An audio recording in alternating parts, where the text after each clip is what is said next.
మోడీ గారు ఏమన్నారు? తలుపులు బంద్ చేసి రాష్ట్రాన్ని విడదీసిండ్రు, తల్లిని చంపేసి బిడ్డను బతికించిండ్రని మోడీ గారు చెప్పిర్రు.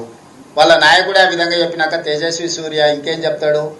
ఆవు చేనులో మేస్తే దూడేమన్నా గట్టి మీద మేస్తుందా? అది కూడా పోయి చేనులోనే మేస్తుంది. వాళ్ళకి తెలియాల్సింది ఏంటంటే చట్టసభలలో ఇన్ని రోజుల నుంచి ఉన్నారు. తేజస్వి సూర్య సెకండ్ టైం ఎంపీ అనుకుంటా. ఆయనకు అవగాహన కల్పించండి. మీరు ఏ బిల్లు సభలో ప్రవేశపెట్టినా తలుపులు మూసిన తర్వాతనే ఓటింగ్ జరుగుతుంది. అది ప్రాథమిక సూత్రము. ఓటింగ్ ఆర్డర్ హౌస్ లేనప్పుడు ఓటింగ్ జరగదు. బుర్రున్నవాడు ఎవడైనా హౌస్ని ఆర్డర్లో పెట్టాలి. ఓటింగ్ అడగాల్సినోడు. లగడపాటి రాజగోపాల్ లాంటి వాళ్ళు పోడియంలోకి పోతే ఏం జరుగుతుందో గదే జరిగింది. సో అట్లాంటి వాళ్ళు పేపర్ స్ప్రేలు తీసుకొచ్చి కొట్టిన తర్వాత ఓటింగ్ ఎందుకు జరుగుతాయి? ఇలాంటి అరాచకం ఎప్పుడైనా చూసిండ్రా?